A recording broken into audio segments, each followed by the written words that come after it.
Kalara moved through the grand hall of the Voidborn High Council, her dark purple exoskeleton gleaming under the pale blue lights. Everyone stepped aside as she passed. 300 years of victory had earned her that respect. No warrior in the known galaxy could match her strength or skill in combat.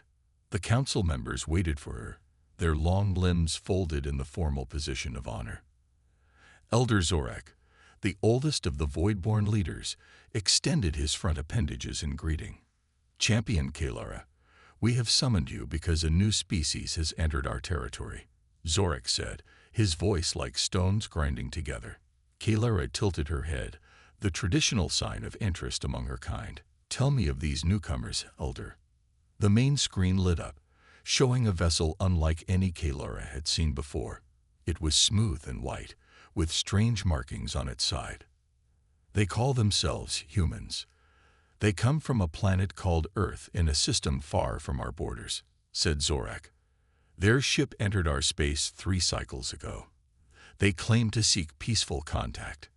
Another council member, Verok, made a sharp clicking sound with her mandibles. We cannot trust their words. Every new species must prove their worth through combat. It is our way. Kalara studied the images more closely. The humans looked soft and weak. They had no protective shells, no natural weapons she could see. Their skin looked thin and easily torn. Their limbs were simple, ending in small digits rather than the powerful claws of the Voidborn. They appear fragile, she observed. Are they worth my time? Zorak pressed a control, and the screen changed to show a human lifting a heavy object. Do not be deceived by appearances. Our scans show they are stronger than they look. Not as strong as Voidborn, of course, but they have survived and thrived on a world with higher gravity than many species could tolerate. Kalara felt a flutter of excitement. It had been 20 years since her last real challenge. The Draconids of the Outer Rim had sent their fiercest warrior to face her, and that battle had lasted almost 10 minutes before she claimed victory. Most of her fights ended in seconds. I will face their champion, she declared. When will they arrive? Their ship reaches our sacred arena tomorrow, said Verok. They have been informed of our customs and have agreed to send their best warrior. Kalara returned to her private chambers to prepare. Her attendants helped polish her exoskeleton until it shone like black glass with purple highlights that marked her royal bloodline. They sharpened the natural blades that extended from her forearms, making them keen enough to slice through metal. As she practiced her combat forms, moving with deadly grace despite her massive size, she thought about the countless victories that had made her name feared across 3 spiral arms of the galaxy. The Voidborn were already known as one of the physically strongest species in the galactic hegemony, and she was the strongest of the Voidborn. That night, she looked out at the stars from her viewing portal.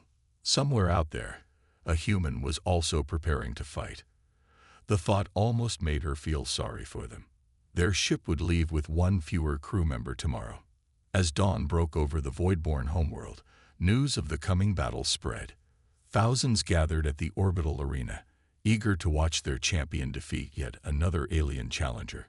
Betting pools formed, not on whether Kalara would win, but on how quickly she would end the fight. Kalara boarded her transport shuttle, her mind calm and focused. This would be just another victory to add to her perfect record. Just another species to learn that the Voidborn were not to be taken lightly. She had no way of knowing that by the end of the day, everything would change. Captain Alan Griffin stood on the bridge of the Northern Star, looking at the massive orbital structure ahead. The Voidborn arena loomed against the backdrop of stars, its circular shape reminding him of the ancient Coliseums of Earth. His hands gripped the command rail tightly. Captain, they're sending docking instructions, said Communications Officer Liz Kelly, her voice steady despite the tension in the air. Alan nodded. Proceed as directed. Maintain alert status but show no aggressive posture. The crew worked quietly. They had all been briefed about the Voidborn demand for a combat trial. It was not how humans preferred to establish relations with new species, but they had little choice. Their ship was surrounded by Voidborn vessels that could destroy them in seconds. Olivia Pierce, the ship's science officer, approached Alan with a datapad. "I've compiled everything we know about voidborn physiology, Captain. It's not much, but it might help." "Thank you, Olivia. Is Jack ready?" Before Olivia could answer, Jack Mercer entered the bridge. The security officer was of average height for a human male, with short brown hair and eyes that missed nothing. He wore the standard blue uniform of Earth's space fleet, looking calm despite knowing what waited for him. "I'm ready, sir," Jack said simply. Alan studied him. Jack wasn't the biggest or strongest human on the ship, but he had skills that went beyond raw strength. Years of martial arts training and combat experience made him their best hope. "You don't have to do this," Alan said quietly. "We could try to negotiate another way." Jack shook his head. "The Voidborn respect strength. If we refuse their challenge, they'll see it as weakness. This is our best option." Olivia stepped forward, holding out the datapad. "Their champion is named Kalara. She's been undefeated for 3 centuries.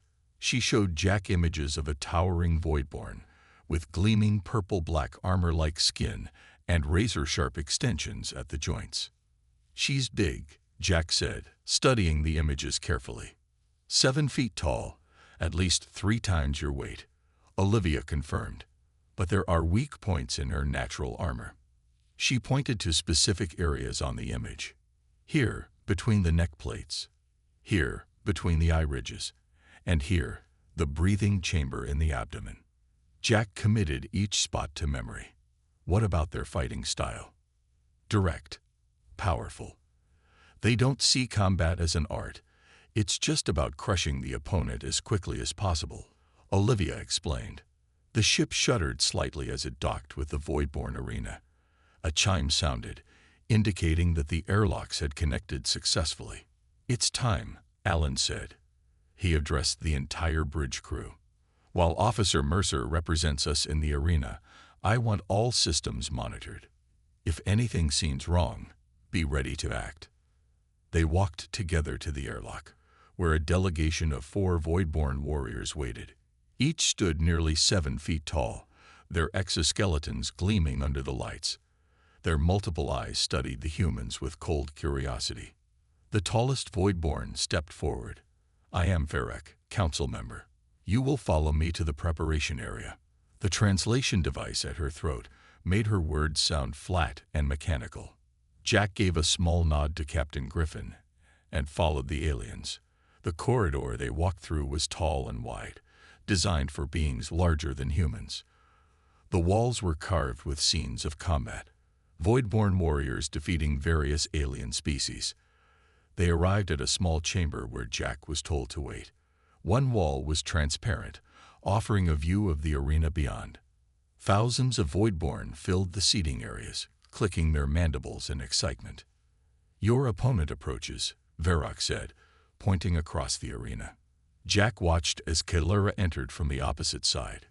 Even from a distance, he could see why she was their champion. She moved with deadly grace, her body a perfect weapon. The crowd roared in approval. "The combat will begin in 10 of your minutes," Varrock informed him. "There is only one rule. The fight continues until one yields or dies." With that, the Voidborn left him alone to prepare. Jack closed his eyes, controlled his breathing, and began to stretch. He knew the odds were against him, but he had one advantage Kalara didn't. She expected to win easily, and in Jack's experience, overconfidence was often the first step toward defeat. The arena floor was a large circle made of a dark blue material that felt slightly soft under Jack's feet. It gave just enough to absorb impact, but was firm enough to provide good footing. Jack took his position on one side of the circle, wearing only his basic fleet uniform. The Voidborn had offered him protective gear, but he had declined.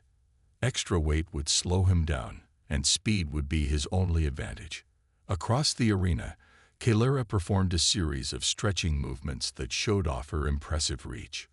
Her limbs extended almost twice as far as a human's could. The clicking sounds from the crowd grew louder as she finished her display. A Voidborn official moved to the center of the arena, raising all four of his upper limbs to quiet the audience. Today we witnessed the trial of combat between the human species and the Voidborn. His translator boomed. Our champion, the undefeated Kalara, will face the human champion, Jack Mercer. The crowd responded with more clicking sounds that Jack guessed were cheers. The official continued. Combat ends only with surrender or death. Begin when the light turns green. The official hurried from the arena floor. Jack took a deep breath and centered himself. He knew he couldn't match Kalara's strength or reach. His only chance was to use her size against her, target the weak points Olivia had identified, and stay mobile. A red light glowed above the arena. Jack flexed his fingers and shifted his weight to the balls of his feet. The light turned yellow. He focused entirely on Kalara, watching how she positioned herself, noting how her weight shifted forward in preparation to charge. The light turned green. Kalara moved with shocking speed for something so large. She crossed half the arena in a single bound, her front limbs extending toward Jack, the natural blades at her joints aimed at his chest. Jack didn't try to block. The force would shatter his arms. Instead, he dropped and rolled to the side at the last possible moment. Kalara's momentum carried her past him, her blades cutting through empty air. Jack was already back on his feet as Kalara turned, surprise visible in the way her multiple eyes blinked rapidly. Clearly, her opponents usually didn't evade her first strike. You are quick, human, her translator said, but you cannot evade forever. Jack didn't waste breath responding. He circled carefully, keeping his distance, looking for an opening. Kalara lunged again, this time with a sweeping motion meant to catch him even if he dodged. Jack jumped over the low attack and used the moment to strike at her exposed neck joint as he passed. His knuckles connected with the softer tissue between her armored plates. It was like hitting hard rubber, but Kalara flinched back. The crowd went silent. No one had ever landed a hit on their champion so early in a match. Kalara's next attacks came faster, a series of strikes that forced Jack to keep moving. He dodged most but took a glancing blow to his shoulder that spun him around. Pain shot down his arm, but nothing seemed broken. 5 minutes into the fight, Jack was breathing hard but still moving well. He had landed 3 more small strikes to Kalara's weak points. None were powerful enough to do real damage, but they clearly frustrated her. Stand and fight properly, Kalara demanded after another failed attempt to catch him. Jack used her moment of frustration to dart in and strike at the breathing chamber in her abdomen. His fist connected solidly, and Kalara made a sound like air escaping from a tire. The crowd gasped collectively. From the viewing area, Captain Griffin and Olivia watched with growing hope. He's actually doing it, Olivia whispered. He's finding the weak spots. Aelin nodded tensely. But he can't keep up this pace forever. Sooner or later, she'll connect with a solid hit. Back in the arena, Kalara had recovered and was moving more cautiously now. Her initial confidence was gone, replaced by focused determination. She began to herd Jack toward the edge of the arena with careful positioning rather than wild charges. Jack recognized the strategy, but found himself with fewer options for escape. His breathing was becoming labored, while Kalara showed no signs of tiring. He needed to change tactics before exhaustion made him vulnerable. As Kalara closed in, Jack made a decision. Instead of retreating again, he suddenly moved toward her, sliding between her legs and striking upward at the joint where her back legs connected to her body. Kalara roared in pain and spun around faster than Jack expected. Her limb caught him squarely in the chest, sending him flying across the arena. Jack hit the ground hard and rolled several times before coming to a stop. Pain flared in his ribs, where Kalara's limb had struck him. He gasped for breath, fighting to get air back into his lungs. The crowd of Voidborn made excited clicking sounds, sensing that their champion was about to finish the fight. Your effort was admirable, human, Kalara said, approaching slowly now, confident in her advantage. Few have ever landed a blow on me. You may surrender with honor. Jack pushed himself up to one knee, then to his feet. His ribs screamed in protest, but he kept his face calm. "Not done yet," he managed to say between careful breaths. From the viewing area, Captain Griffin gripped the railing tightly. "He needs to end this quickly," he said to Olivia. "Those ribs are likely broken." Olivia nodded grimly. "But he's learning her patterns. Look how he's watching her movements." In the arena, Jack had indeed been studying Kaylura closely. Despite the pain, his mind remained clear. He had noticed something important. Kaylura was favoring her right side, slightly after his strike to her leg joint, and her breathing seemed different, more labored than before. Kaylura advanced again, this time more carefully. She had underestimated the human once. She would not make that mistake again. She feinted to the left, then attacked from the right with a sweeping strike. Jack was ready. Instead of dodging backward as he had been doing, he moved into the attack, ducking under her limb and driving his fist upward into the breathing chamber in her abdomen. He put all his remaining strength into the blow. The impact sent shockwaves through Kaylura's respiratory system. She staggered backward, her multiple eyes widening in pain and surprise. For the first time in centuries, she felt genuine concern about the outcome of a fight. The crowd fell completely silent. Jack pressed his advantage. Before Kaylura could recover, he delivered 3 rapid strikes to the neural cluster beneath her neck plates. Each blow was precisely targeted, not powerful enough to cause permanent damage, but placed exactly where they would disrupt her nervous system temporarily. Kaylura's limbs trembled. She tried to strike back, but her movements were uncoordinated. "What is happening to me?" her translator projected, the mechanical voice somehow conveying confusion. "Your nervous system is overloaded," Jack explained, circling her cautiously despite his own pain. "The same technique works on humans. The effect is temporary." The Voidborn officials at the edge of the arena looked at each other in confusion. This was unprecedented. No one had ever seen their champion in such a state. Varrock, who had escorted Jack to the arena, leaned toward Elder Zorak. "Should we intervene?" she asked quietly. Zorak shook his head. "The combat continues until its natural conclusion. Those are our laws." In the arena, Kaylura managed to regain some control of her limbs. She launched another attack, but it lacked her earlier speed and precision. Jack evaded it easily and landed another strike to her breathing chamber. This time, Kaylura dropped to her knees, her breathing ragged and irregular. Her limbs would not respond properly to her commands. She had never experienced such a thing before, her body failing her in combat. Jack stood before her, his own breathing painful but controlled. "Do you yield?" he asked quietly. The arena remained deathly silent as everyone waited for Kaylura's response. For 3 centuries, she had never lost a fight. Her name was legendary across the galaxy. To yield would end all of that. Yet the human stood before her, smaller and physically weaker, but still standing despite the blow that should have ended him. He had found weaknesses in her seemingly perfect form that no one else had ever exploited. Kaylura looked up at Jack, seeing him through new eyes. This was not just about physical strength. The human had brought something else to the fight. Strategy, adaptability, precision. Kaylura began, her translator crackling with the effort. Kaylura's translator crackled again. "I yield," she finally said, the words echoing through the silent arena. A collective gasp rose from the thousands of Voidborn watching. Some stood up in shock. Others clicked their mandibles rapidly in disbelief. Their undefeated champion had surrendered to a human, a species they had considered weak and insignificant. Jack nodded once, accepting her surrender with respect. He stepped back, allowing Kaylura space to recover. His own body ached terribly, but he kept his posture straight and his expression calm.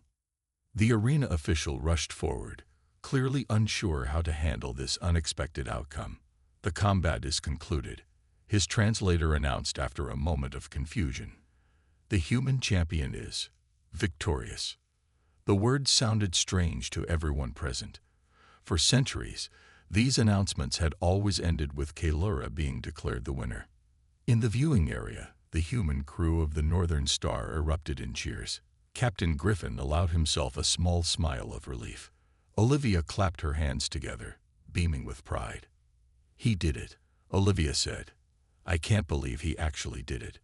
"Belief had nothing to do with it," Alan replied. "Knowledge, strategy, and courage won that fight." Medical teams from both species entered the arena. The human doctors rushed to Jack, scanning his injuries with portable devices. The Voidborn healers helped Kaylura to her feet, supporting her massive frame as she stood unsteadily. 3 broken ribs, the human doctor told Jack quietly, and severe bruising across your chest. "You need immediate treatment." Jack nodded but kept his eyes on Kaylura. The Voidborn champion was looking at him with an expression he couldn't read on her alien face, but he sensed something had changed. Elder Zorik approached Captain Griffin in the viewing area. "Your champion has proven the worth of your species," the old Voidborn said formally. "The High Council will receive your diplomatic delegation tomorrow. Tonight, there will be a celebration in honor of this historic combat." Alan bowed slightly. "We are honored, Elder, but our champion requires medical attention." "Of course. Our medical facilities are at your disposal, though we understand your physiology is different from ours." As Jack was helped from the arena on a stretcher, whispers and clicks followed him. The Voidborn spectators were trying to understand what they had witnessed. How had this small, soft-skinned creature defeated their greatest warrior? In the medical bay, Jack lay on a treatment bed while the ship's doctor worked on his injuries. Captain Griffin and Olivia stood nearby, waiting for him to be stabilized before they spoke. "You've made history today, Jack," Alan said when the doctor finally stepped back. "The first human to defeat a Voidborn champion." Jack managed a small smile despite the pain. "Just glad I didn't embarrass the species, sir." "Embarrass? You've elevated humanity's status in this entire sector of space," Olivia said excitedly. "The Voidborn are already sending messages to other species about what happened. Your name is spreading across the galaxy right now." Jack closed his eyes briefly. "I just did what needed to be done." The medical bay door slid open, and to everyone's surprise, Kaylura ducked through the entrance. She had to bend to fit her tall frame through the human-sized doorway. 2 Voidborn guards accompanied her but remained at the entrance. The humans tensed, unsure of her intentions, but Kaylura raised her upper limbs in what they recognized as a peaceful gesture. "I wish to speak with the human champion," her translator said. "Alone, if possible." Captain Griffin looked at Jack, who nodded. "It's okay, sir." Alan and Olivia reluctantly left the room, along with the doctor. The Voidborn guards also backed out, leaving Jack and Kaylura facing each other. "You fought well," Kaylura said after a moment of silence. "Better than any opponent I have ever faced." "You were formidable," Jack replied simply. "I nearly didn't make it." Kaylura moved closer to his bed, her movements still somewhat stiff from the fight. "In 300 years of combat, I have learned many things about strength, but today I learned something new." She paused, seeming to search for the right words. "You showed me that true strength is not always visible from the outside." Jack shifted on the medical bed, wincing slightly as his broken ribs protested the movement. "What do you mean?" he asked Kaylura. The Voidborn champion's multiple eyes blinked in sequence, a gesture Jack couldn't interpret. "My people value physical power above all else," she explained. "We measure worth by how much one can lift, how hard one can strike, how much damage one can withstand." Jack nodded. "Many humans think that way too. But you defeated me without matching my strength," Kaylura continued. "You used knowledge of my weaknesses. You used movement and timing instead of force." "You used?" She paused, searching for the word. "Intelligence in combat." "It's how humans have always survived," Jack said. "On our world, we weren't the strongest creatures. We weren't the fastest. We had no natural weapons, no thick skin or sharp claws. We had to use our minds to survive." Kaylura moved closer, studying Jack with new interest. The High Council is in confusion. Some members argue that your victory was a fluke. Others say we should learn from it. What do you think? Jack asked. I think. Kaylura began, then stopped and started again. I think I have been blind. For 3 centuries, I have only worked to increase my physical strength. I never considered there might be other kinds of strength. Jack smiled despite his pain. That's a dangerous realization. It means you'll be even more formidable next time. Next time. Kaylura's translator couldn't convey tone, but her posture showed surprise. If our species become allies, we might train together someday, Jack suggested. I could learn from your strength, and maybe you could learn some human fighting techniques. Before Kaylura could respond, the door slid open and Elder Zorak entered, followed by Captain Griffin. The old Voidborn looked between Jack and Kaylura with interest. I hope I am not interrupting, Zorak said, but the celebration feast is being prepared, and there are matters to discuss. Kaylura straightened respectfully. Elder, I was just speaking with the human champion about different forms of strength. Indeed. Zorak's eyes shifted to Jack. Perhaps that is a conversation our entire species needs to have. Human, your victory has caused quite a stir among our people. Some are resistant to change, but others are already asking questions about your methods. Captain Griffin stepped forward. We hope this can be the beginning of a productive relationship between our species. That is why I have come, Zorak said. The High Council has made an unusual decision. We wish to propose an exchange of knowledge. Specifically, we request that Officer Mercer remain with us for 1 cycle as a combat instructor, while one of our warriors joins your crew to learn about humans. Aelin looked surprised. That's an unexpected request. Jack would need to volunteer, of course. All eyes turned to Jack. He thought about it for a moment.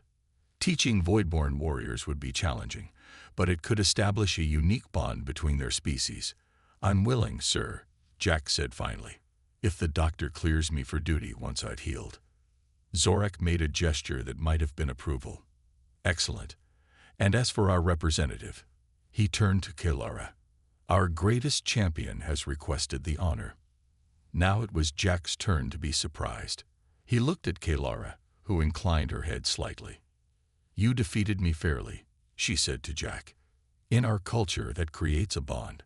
I wish to understand how humans think, how they fight, how they see the universe. The doctor returned and checked Jack's vitals on a small screen. He needs at least 2 weeks of recovery before any strenuous activity, she announced. Those ribs need time to heal. Then it is settled, Zorak declared.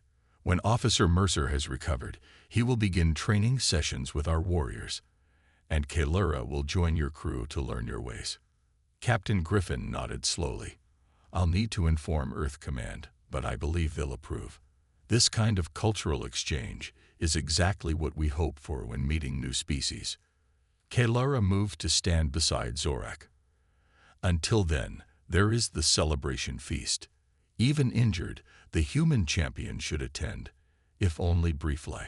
His victory deserves to be honored properly. The celebration feast was held in a massive hall aboard the Voidborn Central Station. The ceiling soared high above, decorated with glowing crystals that looked like stars. Long tables filled the room, with special seating prepared for the human guests. Jack sat in a place of honor, propped up carefully to avoid putting pressure on his injured ribs. The doctor had given him medication for the pain and warned him not to stay too long. Captain Griffin sat to his right, with Olivia and other crew members nearby. Kaylura sat across from Jack. She had changed from her combat attire into formal Voidborn dress, plates of polished metal attached to her exoskeleton, engraved with symbols of her many victories. Elder Zorak stood to address the gathered crowd.